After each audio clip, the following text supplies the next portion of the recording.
Welcome, everyone, to the first official Grace and Grit podcast. Grace and Grit Podcast 2026. 2026, where we're going to talk about the masculine, the feminine, Everything in between. Oh, that was pretty good. That was good. We were in our energies, that's why. We're in our energies, exactly. I got off work. She was out all day shopping, marketing, activations. See, she can be feminine and still be a leader, guys. Come on. I think that's like so important, actually. That's a really good point already that you brought brought up. Yeah, we'll get into that right away. Yes. But nonetheless, first episode, official. OGs. OGs, exactly. So let's just get straight into it. My name is Raymond. Can we do fake names? Why do you want to do fake names? I think it's cooler.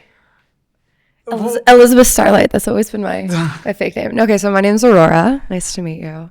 People of the world. People of the world. And we are your two hosts for the Grace and Grit podcast. The only two hosts that will ever be here.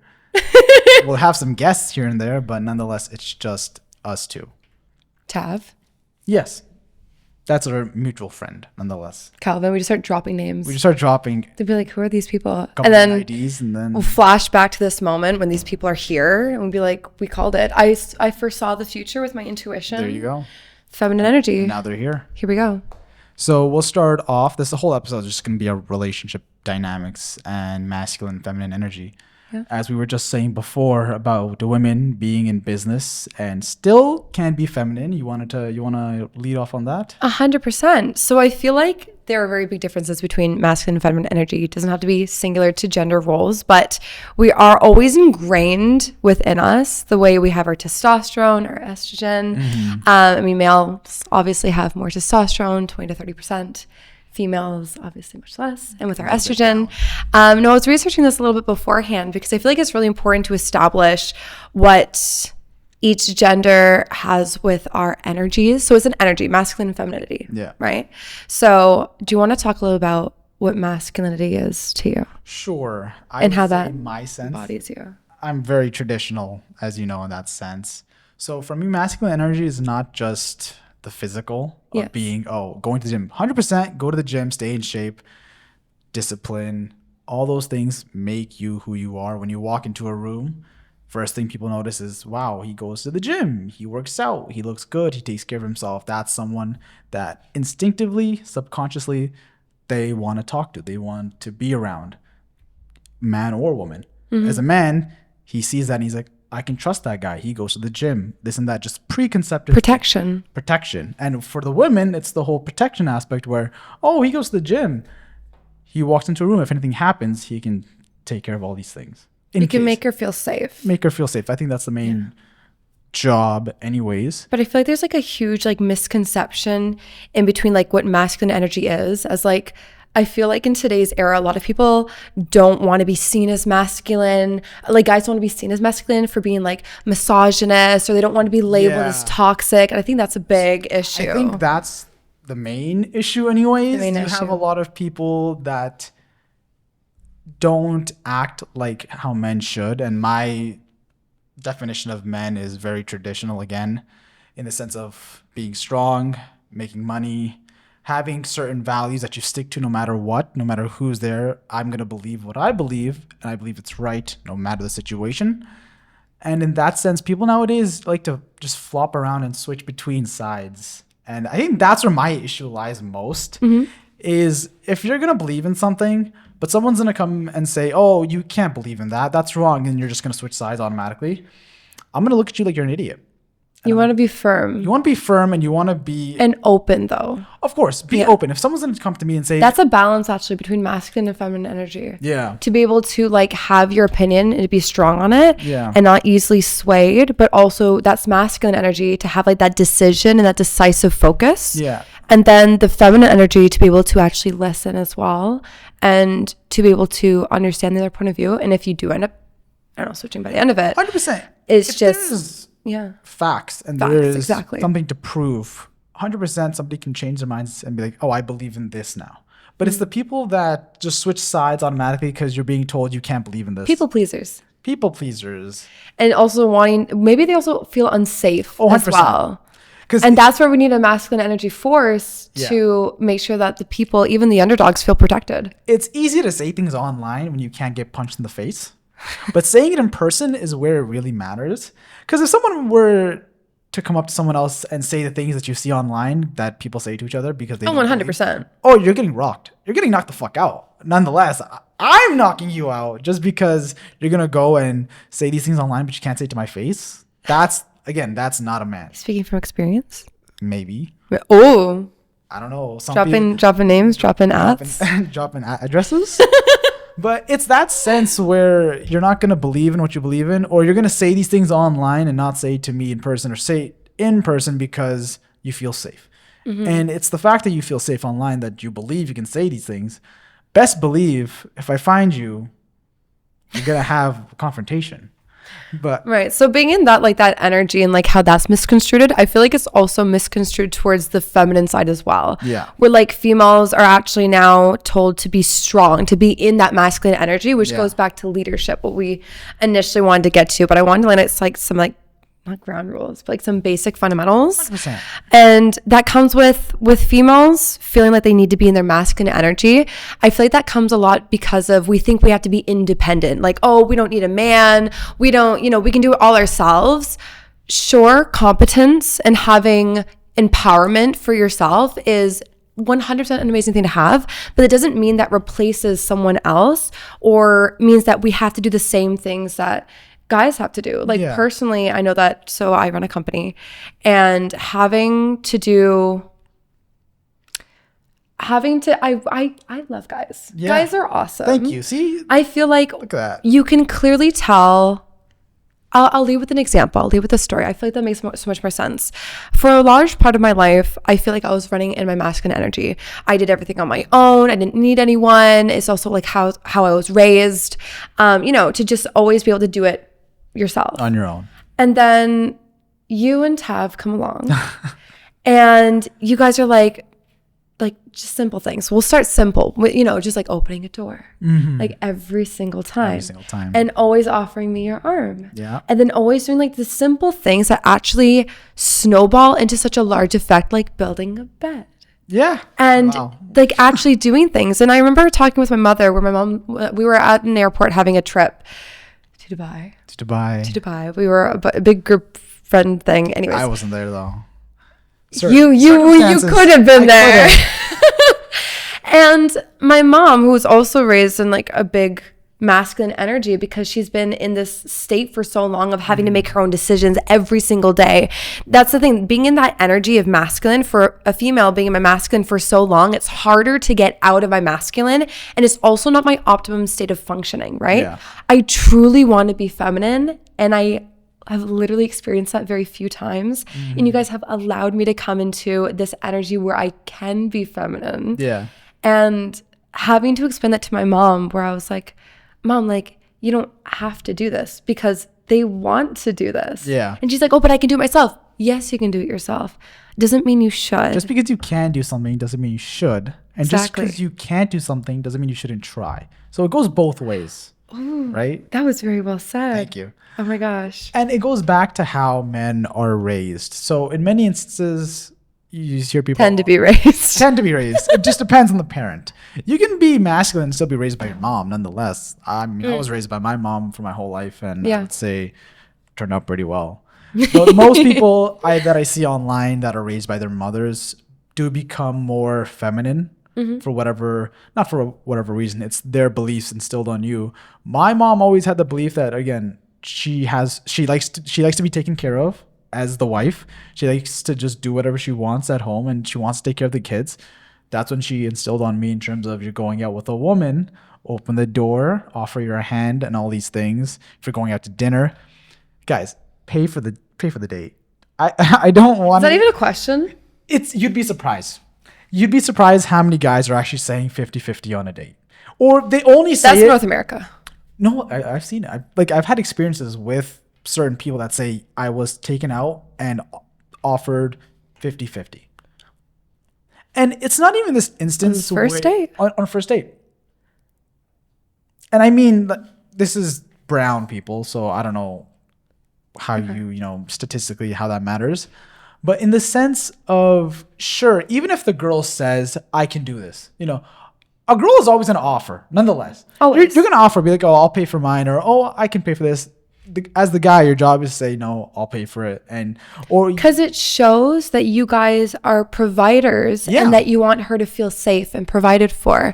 That's what that means. And I feel like if that meaning is lost because guys don't want to be masculine means to make that decision. You are actively making that decision to provide for her, to be a protector, to look after her, and this shows competency. It's the initial ground of setting that foundation, especially on the first date.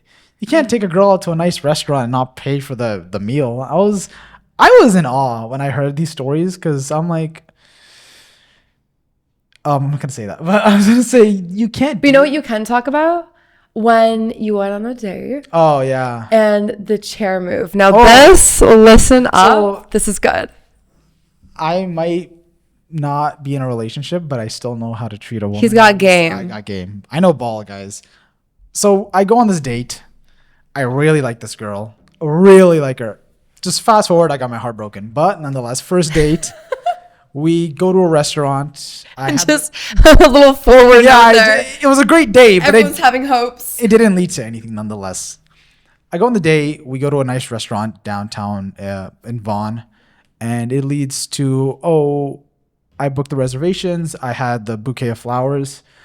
She was about 5-10 minutes away. So I go for the reservation.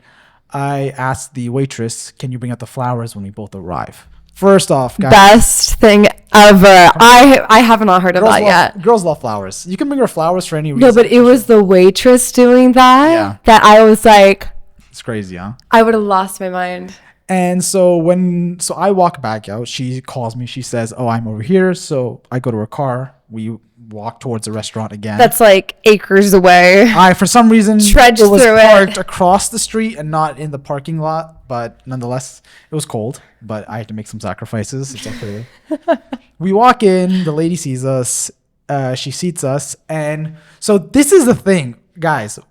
As the man, you got to take the seat that is staring at the door. Because if anything happens, if shit goes down, you got to be able to stand up and be like, okay, we got to run. Or we got to do something. Someone walks in with a gun, you pick her ass up, and you get the fuck out of it. Mission Impossible. Mission Impossible. You Tom Cruise that shit.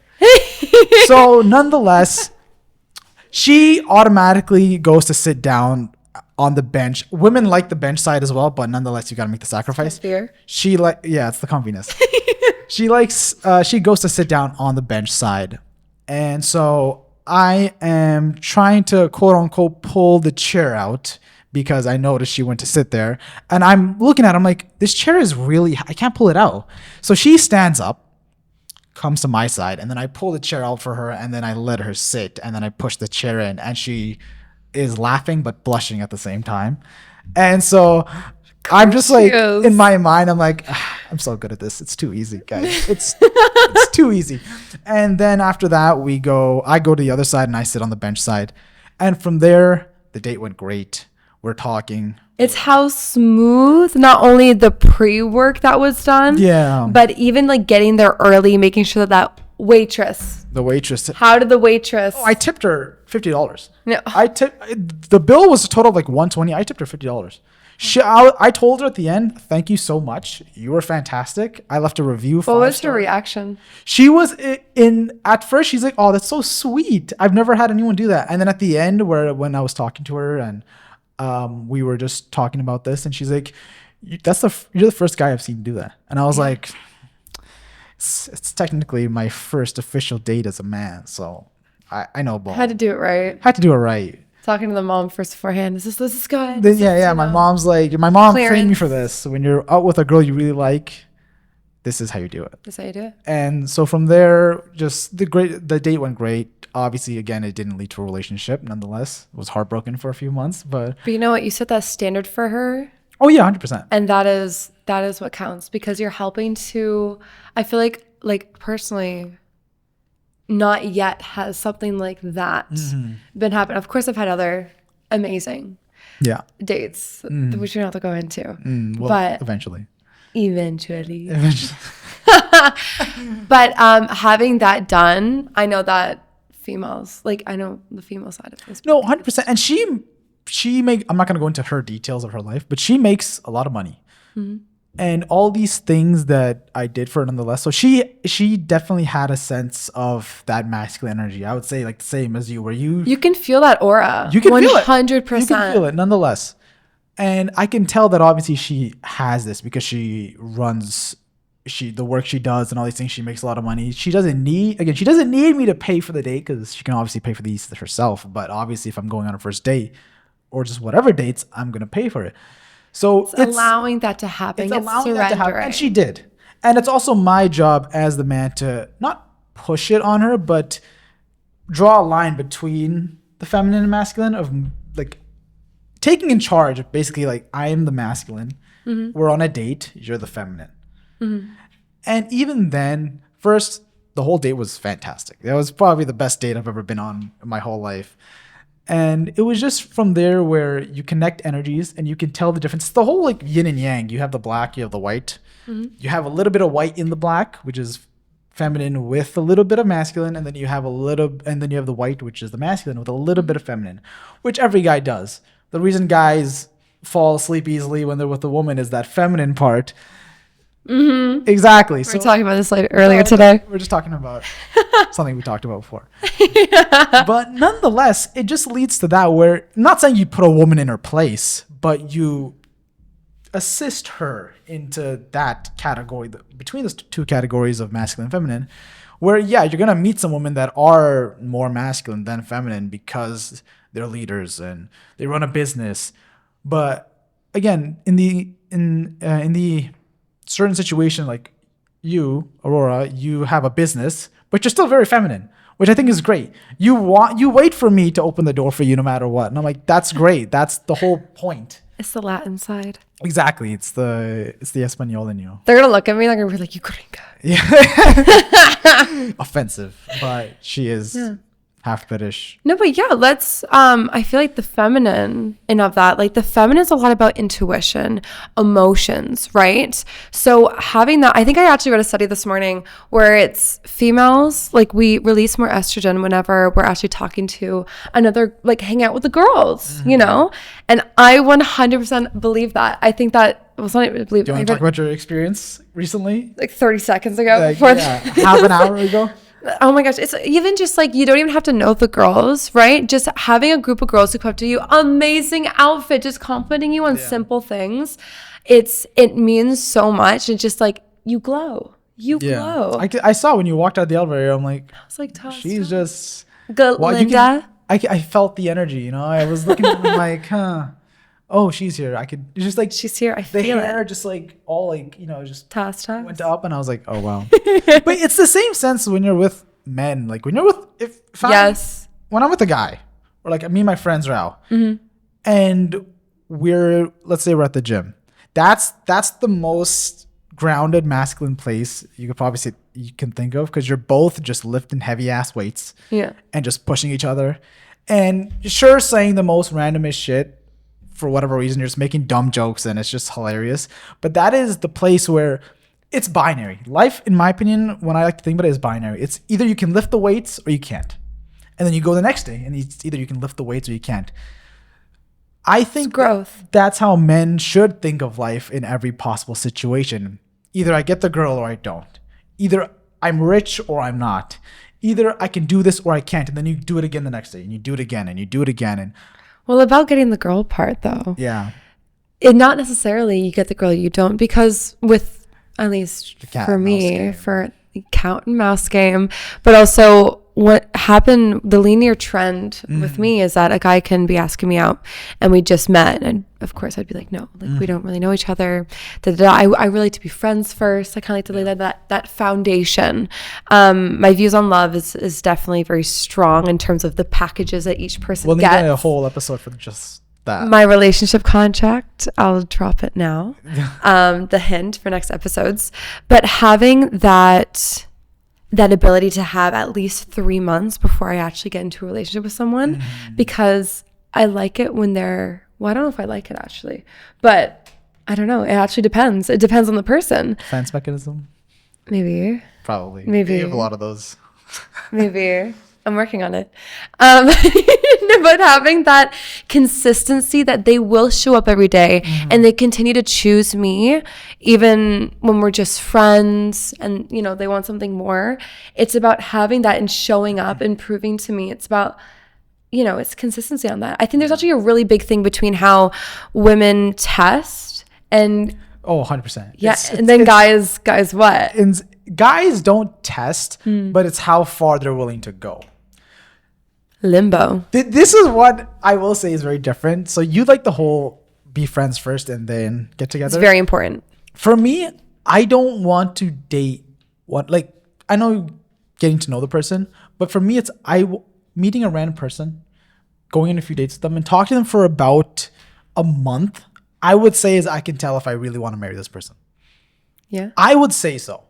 Nonetheless, if I can love you and talk to you all day, I don't like to talk all day. That's too much talking to one person. But if I can do that to one girl, at that point, I can be like, I can understand, go on a few more dates. By the 4th or 5th date, I would ask her to be my girlfriend. You see, I think here we have similar views in terms of what I see a relationship is that if people eventually fall out of love, it's 50 years down the line and you continue to wake up with this person and then all of a sudden you have those feelings are gone, right? But you continue to choose and to love them every single day and say, I choose you. I can have a conversation with this person. Yeah. That is amazing. But growth is a really big thing in terms of relationship, the individuals, which is why no matter if I'm in a relationship with someone, I still want to continue to grow and be on my path while also, so the way I see it, there are two entities. You have the masculine and you have the feminine. Of course, my cup is empty. But you just we're givers. Yeah.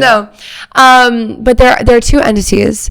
And, he's building his empire. I'm building my empire. And at the very end of the day, they come together and they're able to be in peace and calm and in unity. Yeah.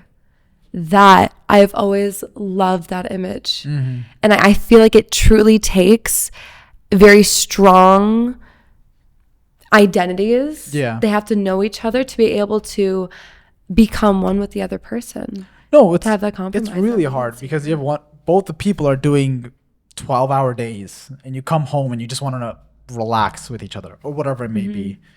But you have other responsibilities. You got to do this. You got to do this. You got to go back and forth. Who's going to, let's say, make food, all this and that. If you're living together anyways. Yeah.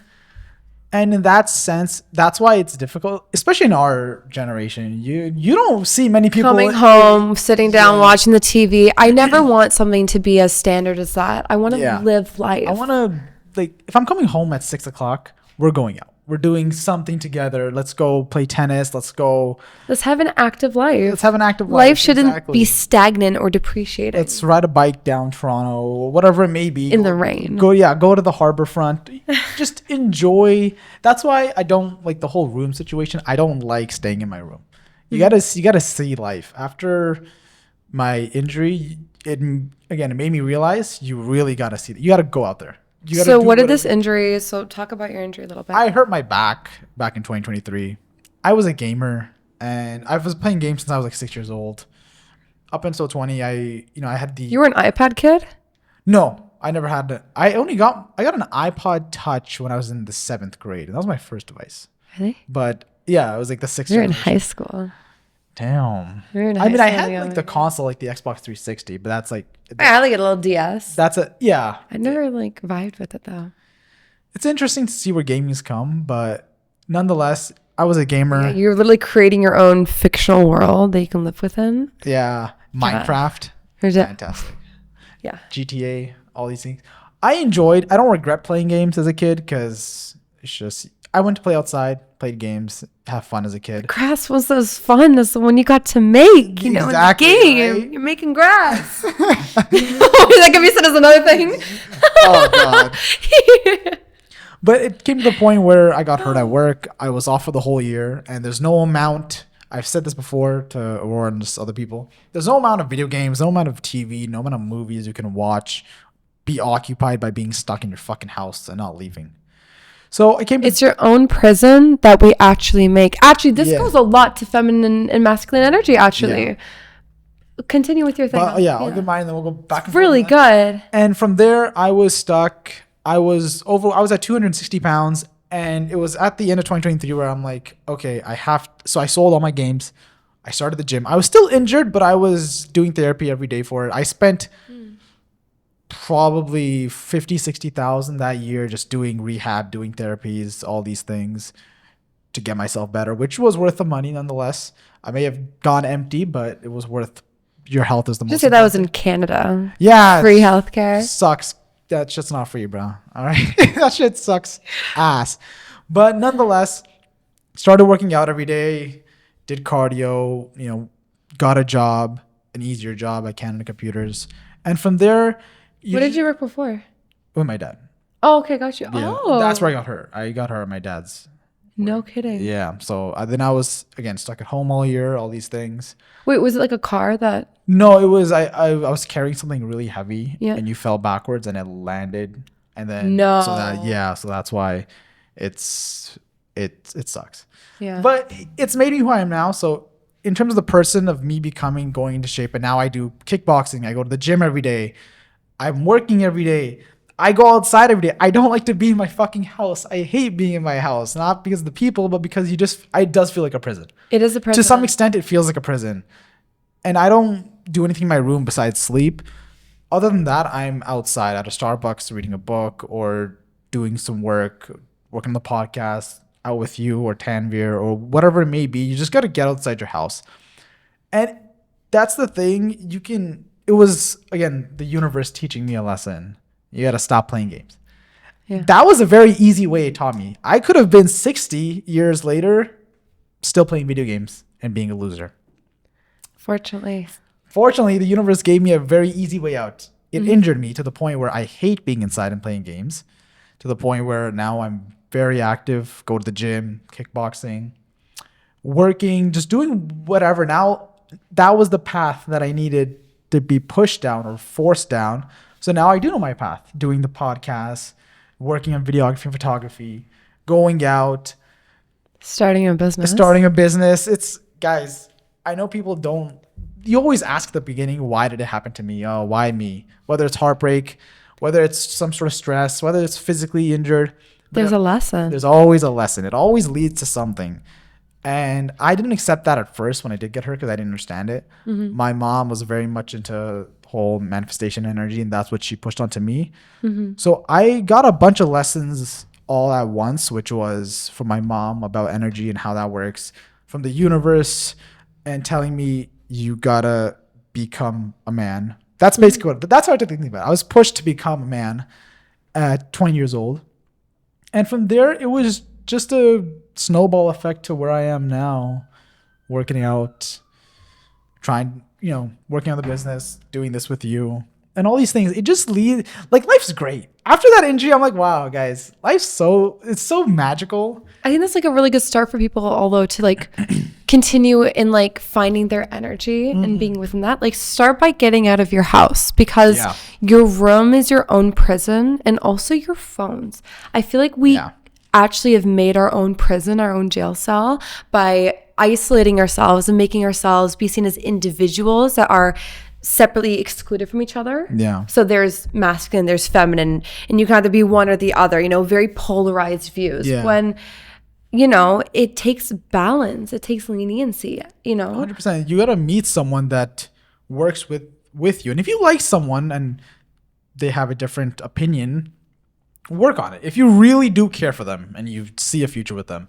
But it leads to the whole point where, how you were saying, if it's some friend, you don't see a future with them, just fuck it. Tell them to go fuck off. But it leads to the point where you were saying that it really is a prison. Like, social media in many ways is terrible. 100%. Yeah, we post content. Yeah, we do this and that. We use it for work. We use ChatGPT, whatever it may be. But social media is just terrible. A lot of people don't live in the the Matrix. Got to talk about, imagine if we had that one person. Oh God, that'd be great. The podcast. But it leads to the point where we really did create our own prison and our own downfall at the same point, where we're in a world where people don't talk to each other. When I went to Spain last year, At 3:00 in the afternoon, people are outside. People are talking. Kids are outside playing. We don't have that here. We don't have that anymore. It's one of my favorite things about Spain in particular. Even Europe. Yeah. It's the idea that they do go out and they're talking to each other. They're at restaurants. They're talking. They don't have phones out. And they don't work to live. Yeah. They live. Their work to life ratio is fantastic. Amazing. Like they're off at 2-3 o'clock. They're outside. They're walking. It's siesta time. There's a gap. That's siesta time. Be careful. You still work afterwards, but siestas. Yeah, but it's that enjoyment where they don't mind it. You know, yes. When I went to a restaurant to eat food, it was Italian food. The lady's so happy. She's actually cooking and she's making it and she's enjoying it. She's in her feminine. Yeah, she's in her feminine, and she just enjoys what she does. She loves to make food. You can tell when food's made with love. 100%. A really good example. My food, I think anyone's food, will never be as good as their mama's. I'm not kidding. Oh, 100%. Yeah. They make it Your best. mom's food is the best because the mom's like, I'm making it for my son or my daughter. Oh, I want to put all of it. It just melts. And as much as I love my mom's food, because I'm dieting, I don't eat it. But every time my mom's like, oh, you want me to make this for you? I'm like, no, Mom, it's okay. Thank you. I miss it. Trust me, I do miss it 100%, but I am on a diet. But your mom's food, it can't compare. Everyone's going to say their mom's food is the best.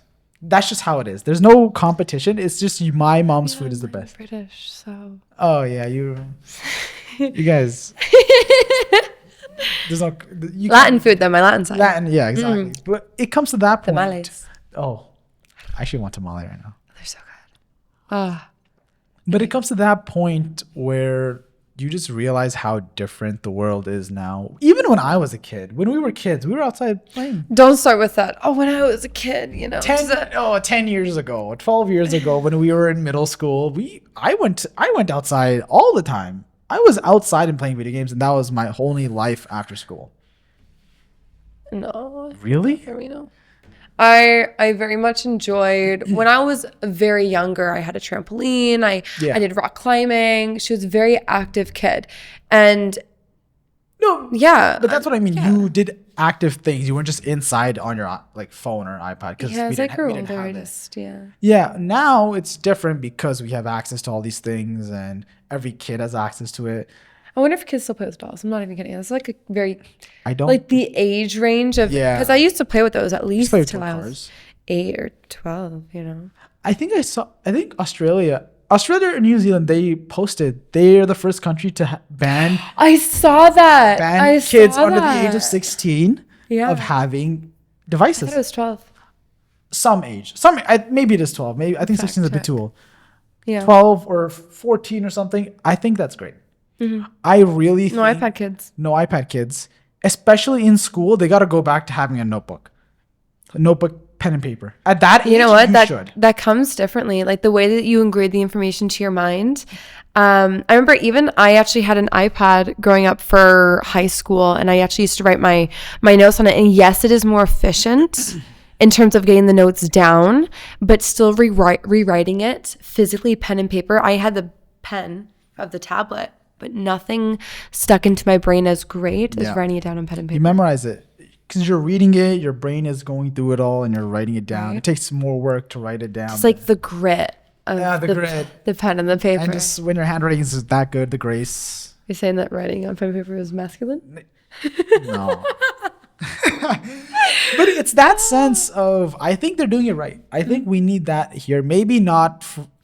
The learning, across, the US and Canada, EQAO scores are down in Canada. They're not releasing the scores this year because they're so bad. It has declined to a substantial amount. And yes, you can say, it's this factor, it's that factor. It's a combination. It's accumulation of things. That was not even what I wanted to say. It's accumulation of factors of make it be more screen time, make it be, my eye physically starts twitching, my left eye, the more screen time I have. And I have my business online. Yeah. So having that, and I'm like, I definitely realize I have the blue light glasses.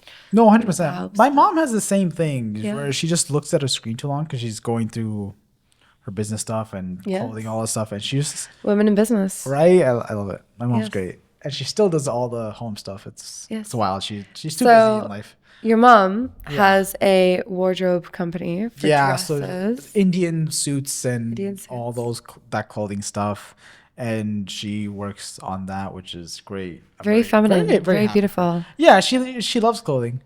Yeah. When she was younger, she was in school. You know how they had the whole thing where it's like, what do you want to be when you're older? She always had a fashion designer. Wow. And now she's brought that into fruition 40 years later. It's funny because like when I was a kid, I always had a firm belief that I was here to help people, right? Yeah. Help people in whatever form that was. But I always know that I was able to make people happy no matter what I was doing. It came from like singing and performing. Oh, no, I said it. Fantastic. All right. Go on. Having the business I do today, it's a healthcare company, and then I also have an entertainment company.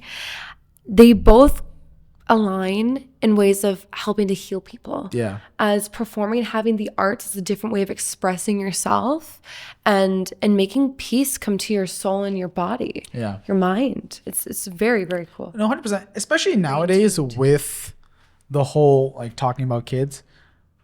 You don't live in the present anymore. That's the issue I see a lot. Yes. Everyone's now that's feminine. Yeah. Nobody lives in the present. As a kid, for example, I forgot where I saw this, but you believed everything he said. I'm going to become an astronaut as a 4-year-old. You believed 100%. You put on that fake helmet that was made out of cardboard, and you went on your fake rocket ship, and you did all these things because you believed it. You could see it. You could see your it. Vision was so... And it's like a filter was drawn in front of your eyes. That's the thing. Growing up, I started to, especially now looking back, as a kid, you believe when you're playing soccer, you're the best soccer player. When you're doing whatever as a kid, you believed exactly. We need to come back to that imagination period because that is what makes economies soar. That's what leads to being in the present. Like as a kid, you're always in the present. And you're just grateful. It's just gratitude. It's because you're learning. You're absorbing and you're the absorbing, world. and you're just right there. As no responsibilities, obviously. You just have to take a shit and eat food and all these chores. I was very responsible. I had no chores. I was running around my backyard, eating dirt, whatever, just doing whatever. Oh no! It was at that point where I realized, just looking back, that we just don't live in the present. You know. Well, that's a very feminine trait to be present and have that, intuition, because the intuition comes from accepting not only just like the signals and cues from around you, but being open to the world, right?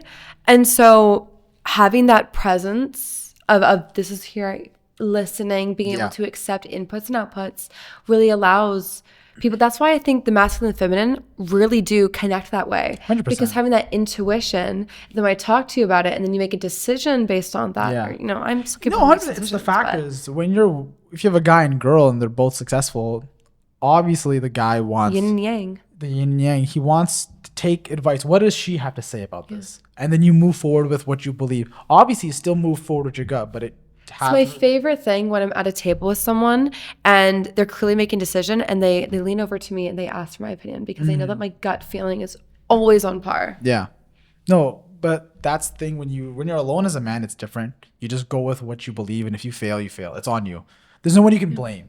But also like being in business, allowing to have that intuition, because business is all about people, right? People skills. And understanding people. And so having that intuition to know that, okay, I trust this person. I don't trust this person. Yeah. This person is something that I think that they're hiding, et cetera, et cetera. No, you can really tell when you don't like someone.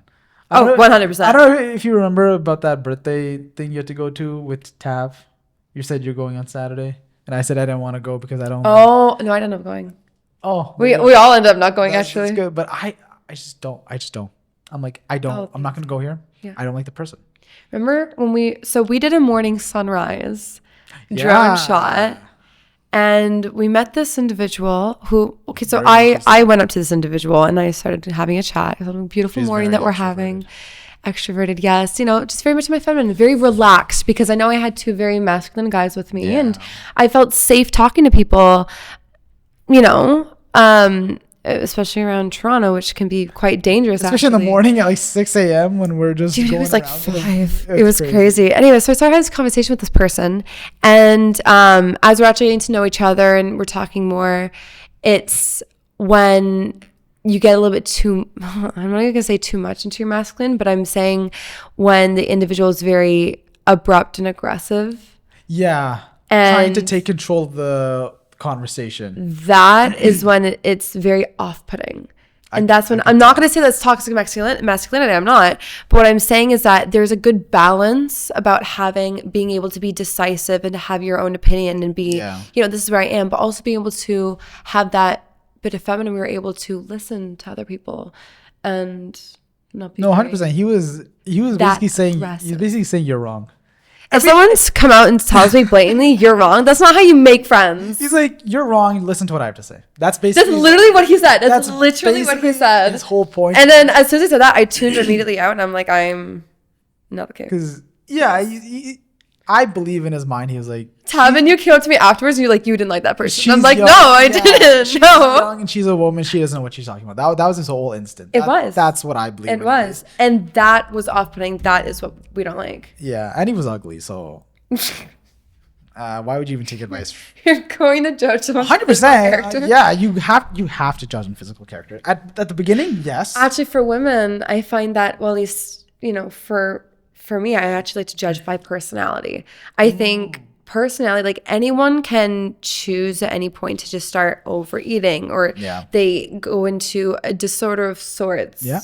Things can happen. Or even an accident happens, heaven forbid. Yeah. But I want to know deep down that this person is a good person. Their personality. I can laugh. I can have fun. I can trust this person. And I think that's where it's different because guys tend to go, obviously, on the physical. Physical more. You can have the smartest woman in the world. If she is overweight or it doesn't look good, a guy isn't going to want to listen. No matter what. No, it sucks to say. It really does. Yeah. But it's very true. Talking from my own experience, you just don't want to listen to that person. Me talking to you and listening to you, I'm like, I can listen to her. She's beautiful. Well, don't start smart. Lighting me up here. But it's true. She's beautiful and she's smart. If I have a business question where I've gone to you before talking about business and you've given me a whole doc and outline. That's true. I did do that. So 100% in that sense, I'm going to look at your physical first. And then the closer we get, it leads to the whole sense of us understanding. And that understanding, I think that's the long term. Yeah. Do you think a guy stays with a woman long term because of looks or more so because of like eventually first it's looks always. If I see a girl on the street, I've read that a bunch of times. It's looks 100%. It does lead to eventually, but I feel like also looks come with your aura because you can be the most beautiful woman in the world 100%. But if you feel insecure or you're walking in the streets and you're not really feeling yourself, that comes across very prevalently. There are days where I don't even feel myself, and I get that, but being able to put on the damn dress, getting on those heels and walking out, actually Bridgerton had this whole scene where the actress she was having the walking down the staircase scene. She actually wasn't feeling herself that day, and when she watched it back, I remember hearing this interview and I was like, wow, life literally is like this. When she was watching it back and she was watching herself down the staircase, she's like, wow, I was, so mesmerized. And it's true how women can put these outward appearances. I think guys can do it as well too.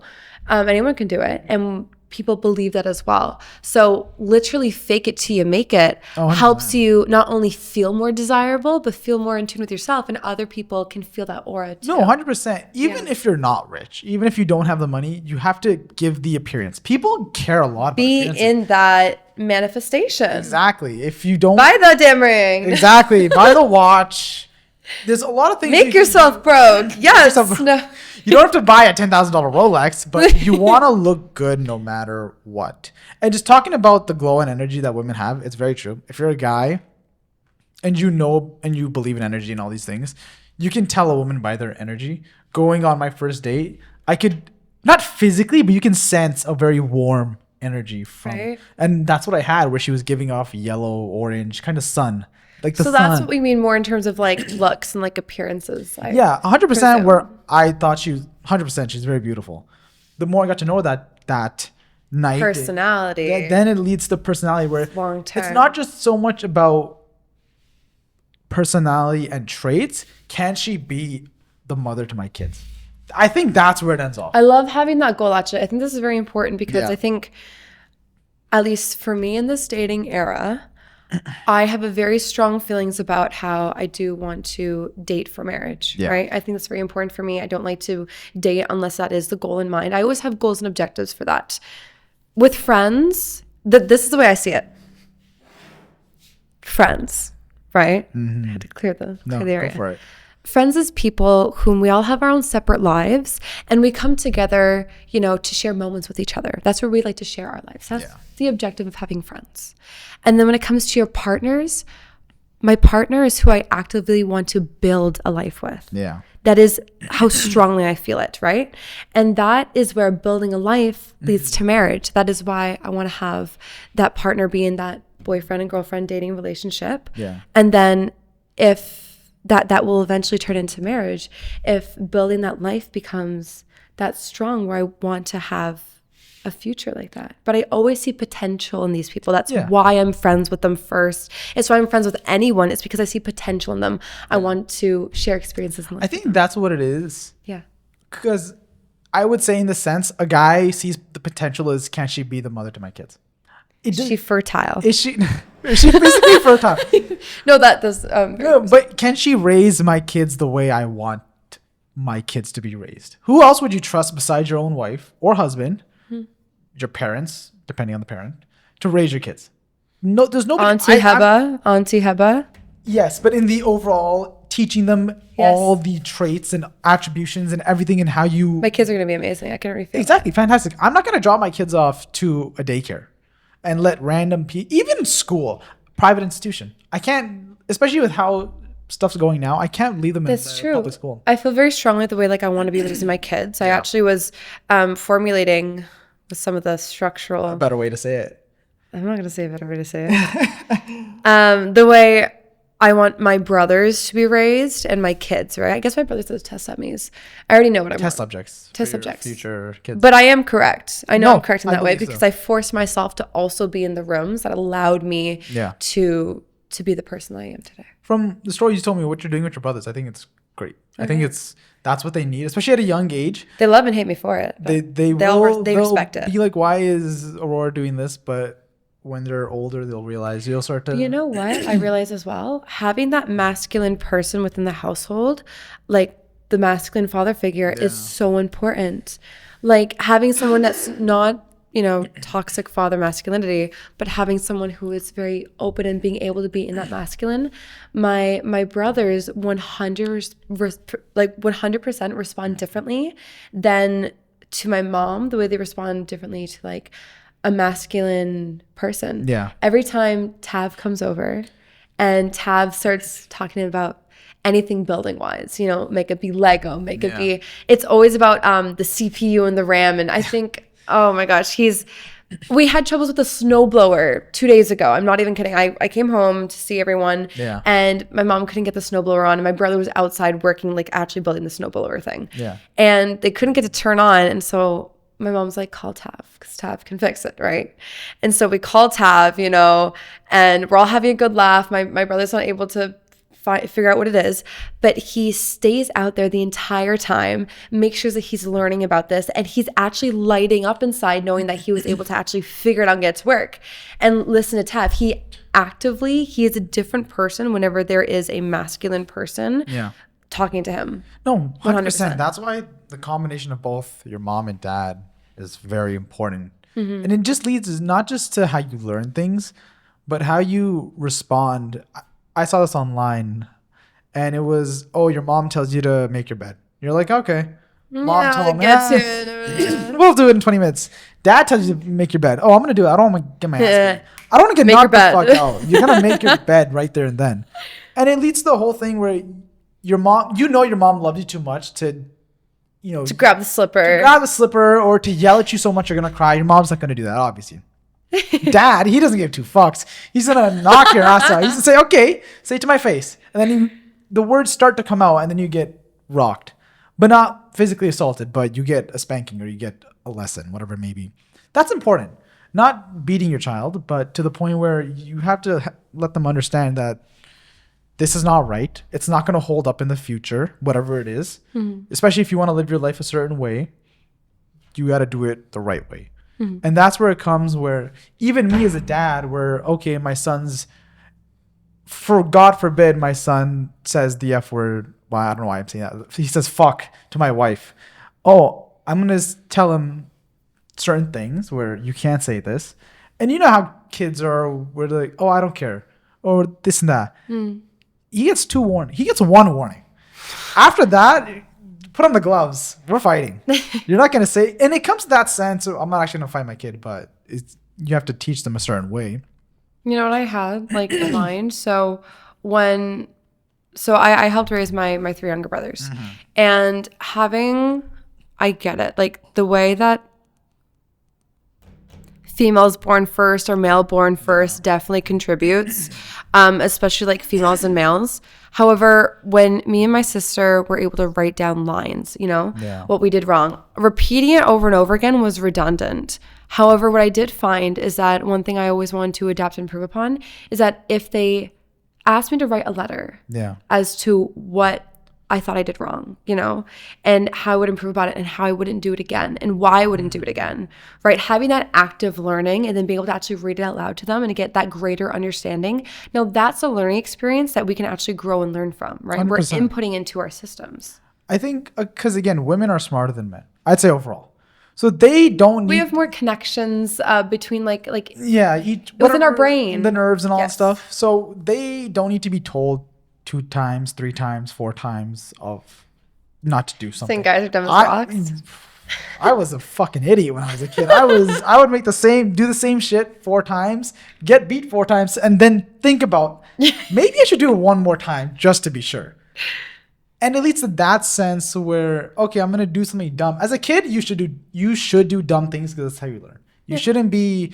You learn from your mistakes. You learn from your mistakes. So do the dumb shit. Don't hurt anybody, or you can hurt yourself a little. I hurt myself a lot when I was younger. I just broke a bunch of random shit. I got beat a lot, but it's okay. It's making me who I am now. But it's that sense where make the mistakes as a kid, so when you grow up, you have that understanding. It translates a lot. You don't want your parents to hold your hand through things because you will never learn. Especially in your 20s, you want to make the mistakes on your own.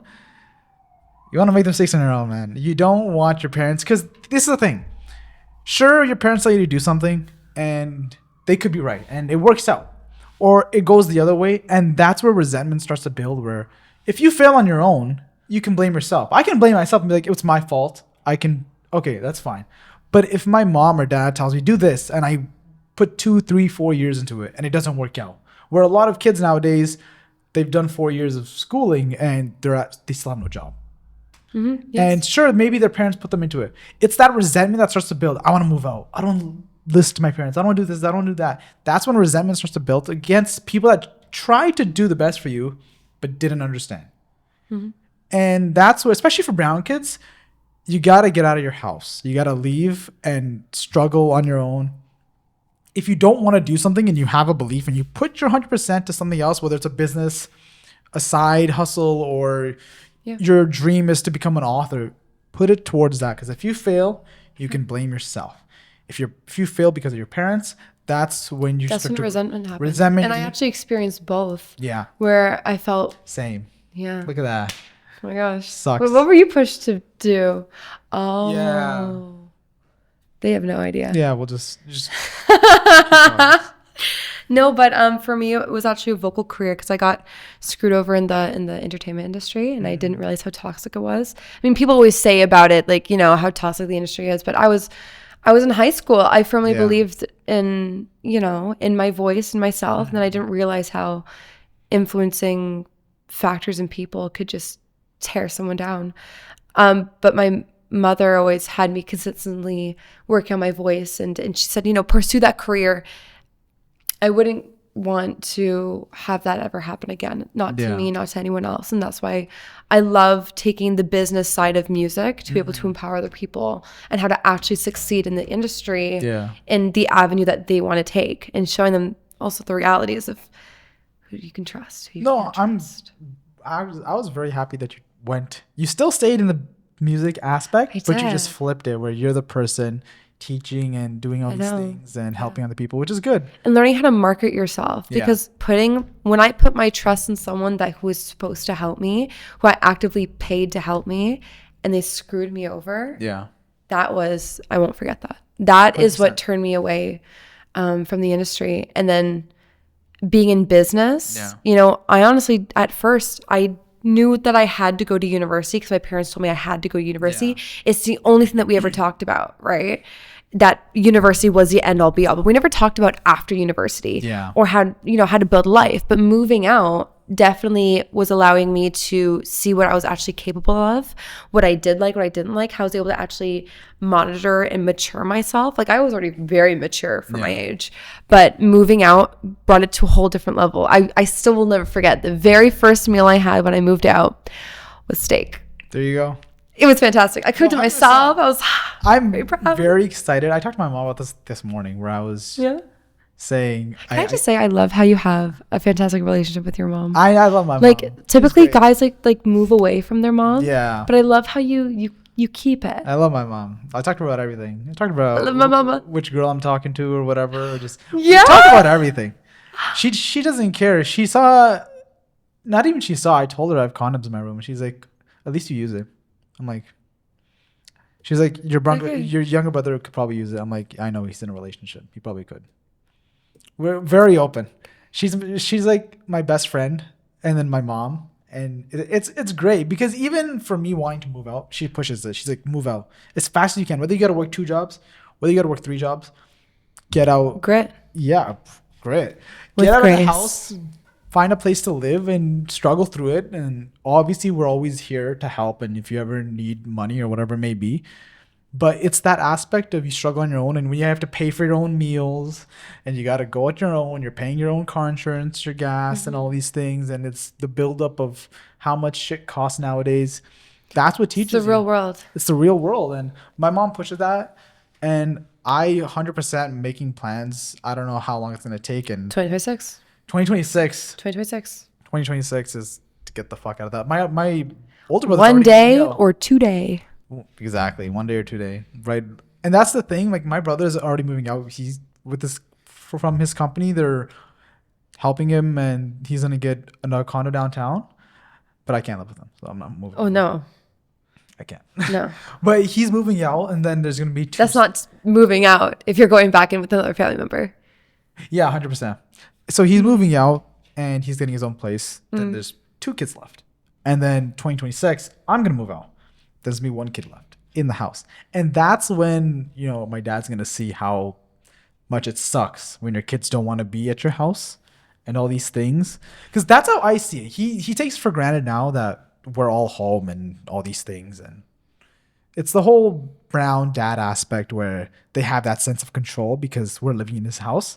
But that's when I know my grandma, my dad, it's very generational. But it's that sense of they lose that sense of control, and it's gonna come to the point where they're gonna want me to come over the weekend or whatever. For me, when I move out, I'll make plans with my mom. We'll go to a nice restaurant, spend time with her, 2 hours, talk to her. But I don't want to go back home. Maybe to see my younger brother. Even then, he goes to Humber College, so I could always meet him out. So I don't plan to go back home for whatever reason. But it's that sense of when you lose that control and you lose that, oh, my kids don't want to see me. That's when it comes into fruition, especially after all the things that happen. You made your house an unsafe place. That's all it is. Dropping trauma on the podcast. Yeah, it's number 1. It's even first one. The first one. It was Let's do it. Whatever. Might as well talk about it because it doesn't matter. As I told Tav this, where he was asking me something, and I just told him, sometimes I like to say it just doesn't matter enough. And he said, "Are you depressed?" I'm like, no. It's just realistically, think about your whole life. Think about what really matters. These small things in your life don't really matter to the point to get you angry. I feel like there's 2 ways of looking at life, and I feel like it's a balance between both. Yeah. It either doesn't matter. Yeah. To the point where just go out and just do it, you know? Like, go ask that girl, go do this, go jumping off an airplane. Oh my Skydiving 2026, guys. No. Or there's the I care so much, so I have to do this. I'm going to do this. Da, da, da, da. But it all leads to doing the thing. Yes. It all leads to never stay stagnant, never not. 100%. Never not. Never not. Never period. Not do never not. Whatever it may be. But it leads to that sense where you gotta go out and learn the struggle. A lot of people don't like to struggle. I know a lot of people which staying at home isn't a bad thing to a certain extent.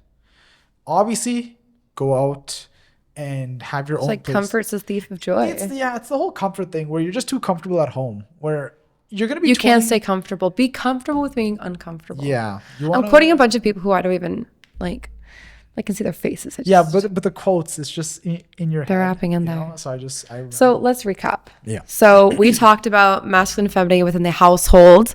Yeah. We talked about masculine and femininity dating. And marriage and business, leadership. Yes. We talked about some trauma. Trauma dumping always. Always. Episode. But no, 100%. The whole relationship dynamic between man and woman, not even man and woman, masculine and feminine. Because I think people like to, I don't know what the word is, but turn masculine and feminine into a physical thing as woman and man. Mm-hmm. But masculine and feminine is an energy. It is an energy. It's not a physical thing where, a guy does this, goes to work, whatever, this and that, drinks and all these things, and the woman stays at home. It's not just, again, you don't have to be staying at home and being a housewife to be feminine. Mm-hmm. You can own a business and do this and still be feminine. Yes. You can do certain things as a man. I think for a man, he has to. That's the difference. You were so I was going so good with myself, and I was like, actually, it's performing to your most optimum energy. Because of the testosterone, having that masculine energy, testosterone means focus. You have greater focus from the brain, right? We're not even talking about like ADHD or anything like that. No. But what I'm saying is, on a general scale from the brains, more testosterone means better focus, better decision making, not better decision making, just, decision making. Whether it's good or bad. Whether it's good or bad. Because as a man, you just follow your gut. And if it fails, it fails. And then females is more estrogen. So being able to have that intuition, that more emotional capacity, hang out with the girls. I love it. That makes us most optimal. Doesn't mean that a female can't be masculine. Doesn't mean that a masculine 100%. Person can't be, or a male can't be feminine. Right? It's just a little bit. Balance. The balance of life. And this is the thing. People like to think the balance is 50-50. Where I had a friend and he said, I want to start working out. So I gave him a whole thing. And I said, 90% of your diet or 95% you should enjoy. No, not enjoy. You should stick to your diet, 95%. 5% once a month or once every 2 months. Okay, you're going out with friends. Have a little bit. Have something. Whatever. Spike your levels, your cholesterol levels a little bit. But it's in that sense where he's like, that's not a balance. I'm like, you're 300 pounds and you're going to tell me what you know about balance? The balance isn't just a 50-50. The balance moves up and down as you grow. It's gradual, yes. It's gradual. As in life, the balance of life is you should work 80% really hard, make money, do all these things and learn and grow. 20%, because life is short. Shit happens. It's a good tidbit that you added in there at the very end. It really is a leading scale. Exactly. You should enjoy not doing dumb shit like going partying every Friday, but enjoy with the people you care about. We're going partying after this. Which is crazy. We're going dancing. So Latin dancing, where we can truly embody our masculine and our feminine. Exactly. But it's that sense of enjoy with the people that matter the most. Don't go out drinking every Friday and saying, I'm enjoying. You're not enjoying. You're a piece of shit. Numbing yourself. It is consistent. It's like not that fun. I mean, I'm 22 and I already don't like the whole drinking thing. Like, that's us. We're very mature for our age. Yeah. Like going to a steak restaurant, getting like red wine with your steak, sure. But I can't do the whole shots thing or just a certain amount. I'm still brown, so I still got it in me. But it's all right. So that is, I guess that's about the end of the episode. The Grace and Grit podcast number número uno. No, number one. The first episode. Bilingual podcast. I can do Punjabi, you can do Latin. Spanish. But it's that sense of this is the end of the first episode. Yeah. We'll be out It's almost Christmas. We'll have a second episode for Christmas. Okay. We'll do that. And then we want to end off with a quote. Do you want to go first? Do you have a quote in mind? The famous Harvey Specter. I have to start this one off. It's Harvey Specter. Yeah. There are winners and there are losers. And I prefer to win. There you go. For me, yeah, I went a little bit more philosophical. Musashi Miyamoto. Oh. Okay, let's hear it. If you guys haven't read the book or even the manga, it's fantastic. Once you understand the way broadly, you can see it in all things. I'm not going to explain it. No, I feel it. But once you understand the way broadly, you can see it in all things. And we're going to end off here, guys. Thank you for watching the first episode. We'll be back in a week on Monday, the week after, with episode 2. Número 2.